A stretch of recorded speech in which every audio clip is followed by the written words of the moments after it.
কেমনে করবেন? দেশের 70% মানুষ তারা গণভোটে হা বলল। ইলেকশনের আগে বর্তমান প্রধানমন্ত্রী বললেন গণভোটে ভোট দিন এবং হাতে ভোট দিন। আমরাও বললাম গণভোটে ভোট দিন, হাতে ভোট দিন। ইলেকশন হলো, এখন তারা বলেন গণভোট অবৈধ। আরে ভাই, গণভোট যদি অবৈধ হয় তাহলে সংসদ নির্বাচনটা বৈধ হয় কিভাবে? কি চমৎকার যুক্তি! একই ট্যাক্সিতে গোস্ত পাকানো হয়েছে, গোস্তের ঝোল হলো হারাম আর গোস্ত হইল হালাল। কি আশ্চর্য ব্যাপার! হারাম হলে তো দুটি হারাম, হালাল হলে দুটি হালাল। যদি গণভোট হারাম হয় তাইলে সংসদ নির্বাচনও হারাম। আর সংসদ নির্বাচন হারাম হলে এখন এদেশে কোনো সরকার নাই। আগে যারা ছিল এরা পালাইয়া গেছে, আর এখন যারা আছেন তারা তাদের বক্তব্য অনুযায়ী বৈধ নয়।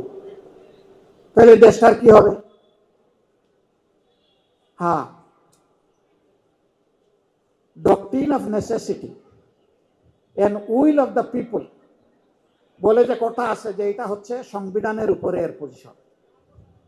ওই বৈধতার বেলায় ইন্টারিম গভর্নমেন্ট হয়েছে, এরপরে নির্বাচন দুটো হয়েছে। ওই নির্বাচনের শপথ দুইটা নেওয়ার কথা আমরা নিয়েছি, ওনারা একটা নিয়েছে।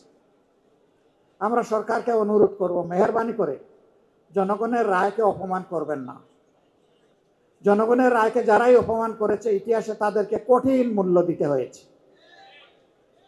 আপনারা দেরি হয়েছে, অসুবিধা নাই, মেনে নেন। এই জনগণকে সম্মান দেখালে জনগণও আপনাদেরকে ধারণ করবে, সম্মান দেখাবে। কিন্তু জনগণের মুখোমুখি হয়ে গেলে, এই রায় অগ্রাহ্য করলে, শুধু দলীয় স্বার্থে, গোষ্ঠী স্বার্থে যদি এই রায় অগ্রাহ্য করেন, জনগণ অতীতেও কাউকে ছেড়ে কথা বলে নাই, আগামীতেও ছেড়ে কথা বলবে না। আমরা সংসদের ভিতরে লড়াই করে যাচ্ছি এবং বাইরেও লড়াই করে যাচ্ছি। আজকের এই আয়োজন সেই লড়াইয়ের অংশ।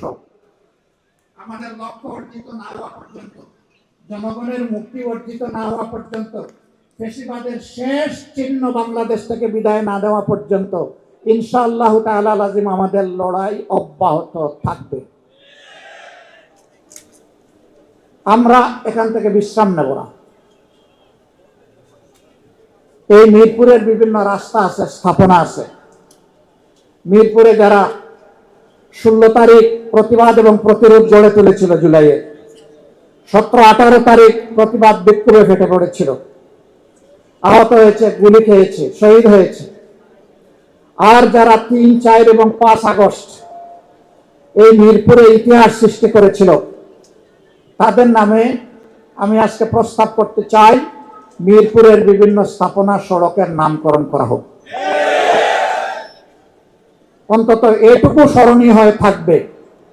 তাদের আপনজনরা ঘর থেকে বের হলে ওইটুকু দেখলে বুঝবে যে এদেশের সরকার এবং জনগণ তাদের আপনজনের ত্যাগকে মূল্যায়ন করেছে। আপনারা কি এটা চান? যারা হাত তুললেন না তারা চান না? মানে হাত সবাই তুলছে আর কি, একটু দেরি করে। তার মানে আপনারা সবাই চাচ্ছেন। আমরা সরকারের কাছে এই দাবি জানালাম। সরকার যদি এটা করে, মোবারকবাদ।